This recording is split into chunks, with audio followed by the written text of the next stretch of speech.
ಮೊಟ್ಟ ಮೊದಲದಾಗಿ ಕರ್ನಾಟಕಕ್ಕೆ ಬೆಂಗಳೂರಿಗೆ ಮೊದಲ ಬಾರಿ ಆಗಮಿಸಿ ನಮ್ಮ ಅಲ್ಪಸಂಖ್ಯಾತ ಮೋರ್ಚಾಗೆ ಶಕ್ತಿಯನ್ನು ತುಂಬೋಕೆ ಆಗಮಿಸಿರ್ತಕ್ಕಂಥ ಜಮಾಲ್ ಸಿದ್ದಿಕಿ ಅವರಿಗೆ ಮತ್ತೊಮ್ಮೆ ತಮ್ಮೆಲ್ಲರ ಪರವಾಗಿ ಅವರಿಗೆ ಹೃತ್ಪೂರ್ವಕ ಸ್ವಾಗತವನ್ನ ಕೋರ್ತಾ ಬಹಳ ವಿಶೇಷವಾಗಿರ್ತಕ್ಕಂಥ ಕಾರಣದಿಂದ ನಾವೆಲ್ಲರೂ ಕೂಡ ಸೇರಿದ್ದೇವೆ. ಕಾರಣ ಏನಪ್ಪಾ ಅಂತ ಹೇಳಿದ್ರೆ, ಈ ದೇಶ ಕಂಡಂತ ಒಬ್ಬ ಉತ್ಕೃಷ್ಟ ನಾಯಕ, ಶ್ರೇಷ್ಠ ವಿಜ್ಞಾನಿ, ಒಂದು ಆದರ್ಶ ಬದುಕನ್ನ ರೂಪಿಸಿಕೊಂಡು ಈ ದೇಶದ ಒಂದು 11ನೆಯ ರಾಷ್ಟ್ರಪತಿಗಳಾಗಿ ದೇಶ ಸೇವೆಯನ್ನ ಮಾಡಿರ್ತಕ್ಕಂಥ ಡಾಕ್ಟರ್ ಅಬ್ದುಲ್ ಕಲಾಂ ಅವರ ಒಂದು ಹೆಸರಿನಲ್ಲಿ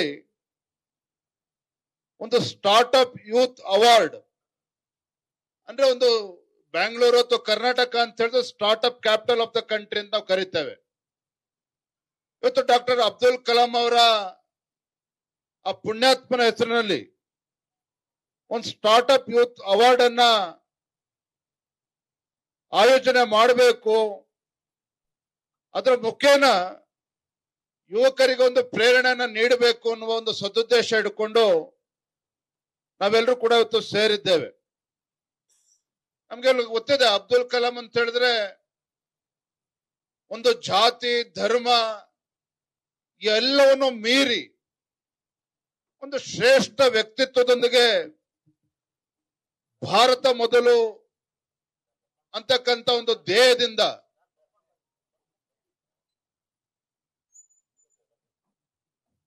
ತನ್ನದೇ ಆದಂತ ಒಂದು ಸೇವೆಯನ್ನ ದೇಶಕ್ಕೆ ಮಾಡಿರ್ತಕ್ಕಂಥ ಪುಣ್ಯಾತ್ಮನ ಹೆಸರಿನಲ್ಲಿ ಒಂದು ಸ್ಟಾರ್ಟ್ಅಪ್ ಯೂತ್ ಅವಾರ್ಡ್ ಅನ್ನು ಕೂಡ ಇವತ್ತು ಭಾರತೀಯ ಜನತಾ ಪಾರ್ಟಿ ಮೈನಾರಿಟಿ ಮೋರ್ಚಾದಿಂದ ಇವತ್ತು ಪ್ರಾರಂಭ ಮಾಡ್ತಾ ಇರ್ತಕ್ಕಂಥದ್ದು. ಈ ಶುಭ ಸಂದರ್ಭದಲ್ಲಿ ನಾವೆಲ್ಲರೂ ಕೂಡ ಸೇರಿದ್ದೇವೆ. ನಮ್ಮ ಯುವ ಮೋರ್ಚಾದ ಮೈನಾರಿಟಿ ಮೋರ್ಚಾದ ರಾಷ್ಟ್ರೀಯ ಅಧ್ಯಕ್ಷರು ಕೂಡ ಇದೇ ಕಾರಣಕ್ಕೆ ಬಂದಿದ್ದಾರೆ. ಒಂದು, ನಾವೆಲ್ಲರೂ ಕೂಡ ಇಲ್ಲಿ ಕೂತಿರ್ತಕ್ಕಂಥವ್ರು, ವಿಶೇಷವಾಗಿ ನಮ್ಮ ಅಲ್ಪಸಂಖ್ಯಾತ ಮೋರ್ಚಾದೆಲ್ಲ ಮುಖಂಡರುಗಳು ತಾವೇನು ಬಂದಿದ್ದೀರಿ. ಈ ದೇಶದ ಹೆಮ್ಮೆಯ ಪ್ರಧಾನಮಂತ್ರಿ ನರೇಂದ್ರ ಮೋದಿಜಿ ಅವರು ಭಾರತ 2047ನೇ ಇಸ್ವಿಗೆ ಒಂದು ಅಭಿವೃದ್ಧಿ ಹೊಂದಿರತಕ್ಕಂಥ ದೇಶ ಆಗಿ ಪರಿವರ್ತನೆ ಆಗ್ಬೇಕು ಅಂತ ಹೇಳಿದ್ರೆ ಈ ದೇಶದಲ್ಲಿರ್ತಕ್ಕಂಥ ಪ್ರತಿಯೊಬ್ಬರ ಒಂದು ಕೊಡುಗೆ ಇರಬೇಕಾಗ್ತದೆ.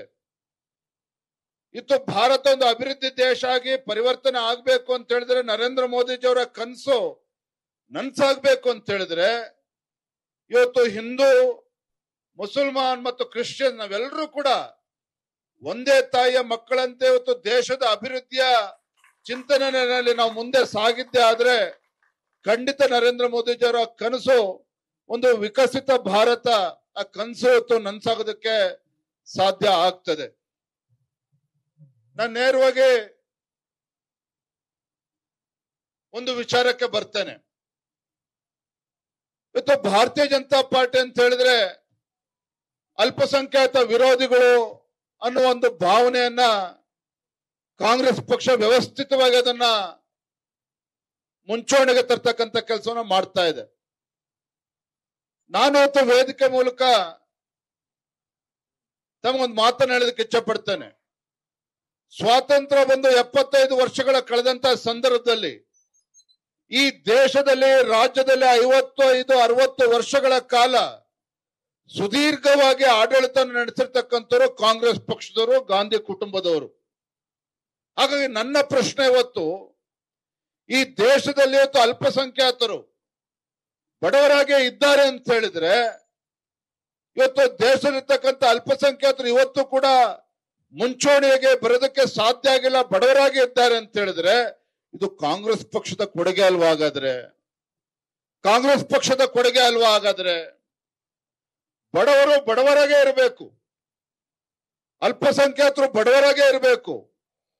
ಕಾಂಗ್ರೆಸ್ನವರು ಅಲ್ಪಸಂಖ್ಯಾತರನ್ನ ಒಂದು ವೋಟ್ ಬ್ಯಾಂಕ್ ಆಗಿ ನಿಮ್ಮನ್ನ ದುರುಪಯೋಗ ಪಡಿಸ್ಕೊಂಡಿದ್ದಾರೆ ವಿನಃ ಇವತ್ತು ಅಲ್ಪಸಂಖ್ಯಾತರಿಗೆ ಯಾವುದೇ ಒಂದು ಕಾರ್ಯಕ್ರಮಗಳನ್ನ ಯೋಜನೆಯನ್ನ ಕೊಡೋದಕ್ಕೆ ಸಾಧ್ಯ ಆಗಿಲ್ಲ, ಯಾವುದು ಕೂಡ ಸಾಧ್ಯ ಆಗಿಲ್ಲ. ನಾನು ಇವತ್ತು ಪ್ರಾಮಾಣಿಕ ಒಂದು ಮಾತನ್ನ ಹೇಳ್ತೇನೆ. ನರೇಂದ್ರ ಮೋದಿಜಿಯವರು ಕೊಟ್ಟಿರ್ತಕ್ಕಂಥ ಒಂದೊಂದು ಕಾರ್ಯಕ್ರಮಗಳು, ಯೋಜನೆಗಳು, ಇವತ್ತು ಪ್ರಧಾನ ಮಂತ್ರಿ ಕಿಸಾನ್ ಸಮ್ಮಾನ್ ಯೋಜನೆ, ಇವತ್ತು ಮುಸಲ್ಮಾನರಲ್ಲಿ ರೈತರಿಲ್ವಾ ಹಾಗಾದ್ರೆ, ಕ್ರಿಶ್ಚಿಯನ್ಸ್ ಅಲ್ಲಿ ರೈತರಿಲ್ವಾ ಹಾಗಾದ್ರೆ? ಇವತ್ತು ಪ್ರಧಾನ ಮಂತ್ರಿ ಕಿಸಾನ್ ಸಮ್ಮಾನ್ ಯೋಜನೆ ಆ ಕಡೆ ಆದ್ರೆ ಇವತ್ತು ಜನರಿಕ್ ಔಷಧಿಗಳನ್ನ ಕೊಡೋದ್ರ ಮುಖೇನ ಅಂದ್ರೆ ಈ ದೇಶದಲ್ಲಿರ್ತಕ್ಕಂಥ ಕಡು ಬಡವರು ಕೂಡ ಯಾವ ರೀತಿ ಇವತ್ತು ಕೈಗೆ ಎಟಕದ ಸ್ಥಿತಿ, ಇವತ್ತು ಔಷಧಿಗಳು ಅಷ್ಟು ದುಬಾರಿ ಆಗಿರ್ತಕ್ಕಂಥದ್ದು. ಆದ್ರೆ ಪ್ರಧಾನಮಂತ್ರಿ ನರೇಂದ್ರ ಮೋದಿಜಿಯವರ ಕನಸು ದೇಶದಲ್ಲಿ ಎಲ್ಲ ಕಡೆ ಜನೌಷಧಿ ಕೇಂದ್ರಗಳನ್ನ ತೆರೆದಿರ್ತಕ್ಕಂಥದ್ದು. ಇದು ಎಲ್ರಿಗೂ ಅನುಕೂಲ ಆಗ್ತಾ ಇಲ್ವಾ ಹಾಗಾದ್ರೆ? ಮೂಲಭೂತ ಸೌಕರ್ಯ ಸ್ವಾತಂತ್ರ್ಯ ಬಂದ ನಂತರದಲ್ಲಿ ಪ್ರಪ್ರಥಮ ಬಾರಿಗೆ ದೇಶದಲ್ಲಿ ಸುಮಾರು ಕಳೆದ 10 ವರ್ಷದಲ್ಲಿ 12 ಲಕ್ಷ ಕೋಟಿ ರೂಪಾಯಿಗಳನ್ನ ಮೂಲಭೂತ ಸೌಕರ್ಯಕ್ಕೆ ಇವತ್ತು ಕೇಂದ್ರ ಸರ್ಕಾರ, ನರೇಂದ್ರ ಮೋದಿಜಿ ಸರ್ಕಾರ ನೀಡ್ತಾ ಇರ್ತಕ್ಕಂಥದ್ದು. ಇವತ್ತು ದೇಶ ಅಭಿವೃದ್ಧಿ ಆದ್ರೆ ಅದಿಲ್ಲಿ ದೇಶದಲ್ಲಿರ್ತಕ್ಕಂಥ ಪ್ರತಿಯೊಬ್ಬ ಭಾರತೀಯನಿಗೂ ಕೂಡ ಅನುಕೂಲ ಆಗೋದಿಲ್ವಾ ಹಾಗಾದ್ರೆ? ಹಿಂದೂ, ಮುಸಲ್ಮಾನರು, ಕ್ರಿಶ್ಚಿಯನ್ಸ್ ಎಲ್ಲರೂ ಕೂಡ ಲಾಭ ಆಗೋದಿಲ್ವಾ ಹಾಗಾದ್ರೆ? ಆದ್ರೆ ಈ ಕಾಂಗ್ರೆಸ್ ಪಕ್ಷದವರಿಗೆ ಇದು ಯಾವುದು ಕೂಡ ಬೇಕಾಗಿಲ್ಲ, ಇದು ಯಾವುದರ ಅವಶ್ಯಕತೆನೂ ಕೂಡ ಇಲ್ಲ. ತಮ್ಮನ್ನ ವೋಟ್ ಬ್ಯಾಂಕ್ ಆಗಿ ದುರುಪಯೋಗ ಪಡಿಸ್ಕೊಳ್ತಕ್ಕಂಥ ಪಿತೂರಿ ಹಿಂದಿನಿಂದನೂ ಕೂಡ ನಡ್ಕೊಂಡು ಬಂದಿದೆ, ಮುಂದೂ ಕೂಡ ಕಾಂಗ್ರೆಸ್ ಪಕ್ಷ ಇದೇ ಕೆಲಸನ ಮಾಡ್ತಕ್ಕಂಥದ್ದು. ನಾನು ನೋಡ್ತಾ ಇದ್ದೆ, ನಿನ್ನೆ ಪಾರ್ಲಿಮೆಂಟ್ ಅಲ್ಲಿ ಇವತ್ತು ಡಿಬೇಟ್ ನಡೀತಾ ಇದೆ. ಆಪರೇಷನ್ ಸಿಂಧೂರ್ ಬಗ್ಗೆ ನಿನ್ನೆ ಆಡಳಿತ ಪಕ್ಷ, ವಿರೋಧ ಪಕ್ಷ ಎಲ್ಲರೂ ಕೂಡ ನಿನ್ನೆ ಭಾಷಣ ಮಾಡ್ತಾ ಇದ್ರು ಪಾರ್ಲಿಮೆಂಟ್ ಅಲ್ಲಿ. ಆದ್ರೆ ದುಃಖ ಆಗಿರ್ತಕ್ಕಂಥದ್ದು, ಇವತ್ತು ರಾಹುಲ್ ಗಾಂಧಿಗಾಗ್ಲಿ ಕಾಂಗ್ರೆಸ್ ಪಕ್ಷದವರಾಗ್ಲಿ ಈ ದೇಶದ ಬಗ್ಗೆ ವಿಶ್ವಾಸ ಇಲ್ಲ. ಈ ದೇಶದಲ್ಲಿರ್ತಕ್ಕಂಥ ಪ್ರಧಾನಮಂತ್ರಿಗಳ ಬಗ್ಗೆ ರಾಹುಲ್ ಗಾಂಧಿ ಅವರಿಗೆ, ಕಾಂಗ್ರೆಸ್ನವ್ರಿಗೆ ವಿಶ್ವಾಸ ಇಲ್ಲ. ಈ ದೇಶದ ಪ್ರಗತಿಯನ್ನು ಅವರು ಸಹಿಸೋದಕ್ಕೆ ಸಾಧ್ಯ ಆಗ್ತಾ ಇಲ್ಲ. ಇದರ ಪರಿಣಾಮ ಏನು ಅಂತ ಹೇಳಿದ್ರೆ, ಇವತ್ತು ರಾಹುಲ್ ಗಾಂಧಿ ಅವರು ಈ ದೇಶದ ಫಾರಿನ್ ಪಾಲಿಸಿನೂ ಕೂಡ ಪ್ರಶ್ನೆ ಮಾಡ್ತಾರೆ. ಈ ದೇಶದಲ್ಲಿರ್ತಕ್ಕಂಥ ಚುನಾವಣಾ ಆಯೋಗವನ್ನು ಕೂಡ ಅನುಮಾನ ಪಡ್ತಾರೆ. ಇವತ್ತು ಆಪರೇಷನ್ ಸಿಂಧೂರ್ ಕೂಡ ಇವತ್ತು ಪ್ರಶ್ನೆ ಮಾಡ್ತಕ್ಕಂಥ ಒಂದು ದುಸ್ಥಿತಿಗೆ ಇವತ್ತು ಕಾಂಗ್ರೆಸ್ ಪಕ್ಷ ಇವತ್ತು ತಂದಿರ್ತಕ್ಕಂಥದ್ದು. ಯಾಕೆ ಇದಾಗ್ತಾ ಇದೆ ಅಂತ ಹೇಳಿದ್ರೆ, ಕೇಂದ್ರದಲ್ಲಿ ಅಧಿಕಾರಕ್ಕೆ ಬರಬೇಕು, ತಾನು ಪ್ರಧಾನಮಂತ್ರಿ ಆಗ್ಬೇಕು ಅನ್ನುವ ಕನಸನ್ನ ಏನು ಇವತ್ತು ರಾಹುಲ್ ಗಾಂಧಿ ಇಟ್ಕೊಂಡಿದ್ದಾರೆ. ಆದ್ರೆ ಮತ್ತೊಂದು ಕಡೆ ನರೇಂದ್ರ ಮೋದಿಜಿಯವರು 2014ರಲ್ಲಿ ಮೊದಲ ಬಾರಿಗೆ ಪ್ರಧಾನಮಂತ್ರಿ ಆದ್ರು, 2019ರಲ್ಲಿ 2ನೇ ಬಾರಿಗೆ ಪ್ರಧಾನಮಂತ್ರಿ ಆದ್ರು, 3ನೇ ಬಾರಿಗೆ ಮತ್ತೊಮ್ಮೆ ಪ್ರಧಾನಮಂತ್ರಿಯಾಗಿ ದೇಶವನ್ನ ಮುನ್ನಡೆಸ್ತಾ ಇದ್ದಾರೆ. ಕಾರಣ ಏನು? ಈ ದೇಶದ ಪ್ರಧಾನಮಂತ್ರಿ ನರೇಂದ್ರ ಮೋದಿಜಿಯವರು, ನಾನು ದೇಶದ ಪ್ರಧಾನಮಂತ್ರಿ ಅಲ್ಲ, ಈ ದೇಶದ ಪ್ರಧಾನ ಸೇವಕ, ಈ ಒಂದು ಭಾವನೆ ಹಿಡ್ಕೊಂಡು ನರೇಂದ್ರ ಮೋದಿಜಿ ಅವರು ಕೆಲಸನ ಮಾಡ್ತಾ ಇದ್ದಾರೆ. ಮತ್ತೊಂದು ವಿಚಾರ ಹೇಳ್ತೇನೆ ನಾನು, ಹಿಂದೆ ಅನೇಕ ಪ್ರಧಾನಮಂತ್ರಿಗಳು ನಾವು ನೋಡಿದ್ದೇವೆ. ಇಂದಿರಾ ಗಾಂಧಿ, ರಾಜೀವ್ ಗಾಂಧಿ ಹಿಡಿದು ಜವಾಹರ್ಲಾಲ್ ನೆಹರು ಎಲ್ಲರೂ ಕೂಡ ನಾವು ಪ್ರಧಾನಮಂತ್ರಿಗಳು ನಾವೆಲ್ಲರೂ ಕೂಡ ಕೇಳಿದ್ದೇವೆ, ನೋಡಿದ್ದೇವೆ. ಇವತ್ತು ಕಾಂಗ್ರೆಸ್ನಲ್ಲಿ ಯಾರು ಪ್ರಧಾನಮಂತ್ರಿಗಳು ಆದ್ರು, ಅನುಕಂಪದ ಆಧಾರದ ಮೇಲೆ ಪ್ರಧಾನಮಂತ್ರಿ ಆದ್ರು, ತಮ್ಮ ತಾಯಿ ತೀರ್ಕೊಂಡ್ರು ಅಂತೇಳಿ ಪ್ರಧಾನಮಂತ್ರಿ ಆದ್ರು, ತಂದೆ ತೀರ್ಕೊಂಡ್ರು ಅಂತ ಪ್ರಧಾನಮಂತ್ರಿ ಆದ್ರು. ಅನೇಕ ಪ್ರಧಾನಮಂತ್ರಿಗಳು ಅನುಕಂಪದ ಆಧಾರದ ಮೇಲೆ ಪ್ರಧಾನಮಂತ್ರಿಗಳಾಗಿದ್ದಾರೆ, ಕಾಂಗ್ರೆಸ್ ಪಕ್ಷದಲ್ಲಿ ದೇಶದ ಪ್ರಧಾನಮಂತ್ರಿಗಳಾಗಿದ್ದಾರೆ. ಆದರೆ ಸ್ವಾತಂತ್ರ್ಯ ಬಂದ ನಂತರದಲ್ಲಿ ಇವತ್ತೊಂದು ಪಾರದರ್ಶಕತೆಯಿಂದ ಯಾವುದೇ ಒಂದು ಭ್ರಷ್ಟಾಚಾರವನ್ನ ಮಾಡದೇನೆ ಕೇವಲ ಅಭಿವೃದ್ಧಿ ಅಭಿವೃದ್ಧಿ ಅಭಿವೃದ್ಧಿ ಅಂತ ಹೇಳಿಕೊಂಡು ದೇಶದಲ್ಲಿ ಅಭಿವೃದ್ಧಿ ಕೆಲಸಗಳನ್ನ ಮಾಡೋದ್ರ ಮುಖೇನ ಸಬ್ಕಾ ಸಾಥ್, ಸಬ್ಕಾ ವಿಕಾಸ್, ಸಬ್ಕಾ ವಿಶ್ವಾಸ್ और ಸಬ್ಕಾ ಪ್ರಯಾಸ್ ಈ ಮೂಲ ಮಂತ್ರದೊಂದಿಗೆ ಈ ದೇಶವನ್ನ ಮುನ್ನಡೆಸ್ತಾ ಇರ್ತಕ್ಕಂಥ ಪ್ರಧಾನಮಂತ್ರಿ ನರೇಂದ್ರ ಮೋದಿಜಿಯವರು, ಈ ದೇಶದ ಜನ ನರೇಂದ್ರ ಮೋದಿಜಿಯವರ ವಿಶ್ವಾಸವನ್ನು ಇಟ್ಟು ಇವತ್ತು ಯಾವುದೇ ಒಂದು ಅನುಕಂಪದ ಆಧಾರದ ಮೇಲಲ್ಲ, ಇವತ್ತು ಅಭಿವೃದ್ಧಿಯ ಆಧಾರದ ಮೇಲೆ ಇವತ್ತು ಸತತವಾಗಿ ಮೂರನೇ ಬಾರಿಗೆ ಇವತ್ತು ಕೇಂದ್ರದಲ್ಲಿ ಭಾರತೀಯ ಜನತಾ ಪಾರ್ಟಿ ಅಧಿಕಾರಕ್ಕೆ ತಂದಿದ್ದಾರೆ. ನರೇಂದ್ರ ಮೋದಿಜಿಯವರು ಮೂರನೇ ಬಾರಿಗೆ ಪ್ರಧಾನಮಂತ್ರಿಯಾಗಿ ಸೇವನೆ ಮಾಡ್ತಾ ಇದ್ದಾರೆ. ಇದನ್ನು ನಾವು ಅರ್ಥ ಮಾಡ್ಕೋಬೇಕಾಗಿದೆ. ಇವತ್ತು ನಮ್ಮ ಮುಖಂಡರು ಮಾತನಾಡ್ತಾ ಹೇಳಿದ್ರು, ನಮ್ಮ ರೈತ ನಾಯಕ ಸನ್ಮಾನ್ಯ BS ಯಡಿಯೂರಪ್ಪನವರು ರಾಜ್ಯದ ಮುಖ್ಯಮಂತ್ರಿಗಳಿದ್ದಾಗ ಇವತ್ತು ಯಾವ ರೀತಿ ಒಳ್ಳೊಳ್ಳೆ ಕೆಲಸಗಳು ಮಾಡಿದ್ದಾರೆ ಅನ್ನೋದನ್ನ ಅವರೆಲ್ಲರೂ ಕೂಡ ಹೇಳ್ತಾ ಇದ್ರು.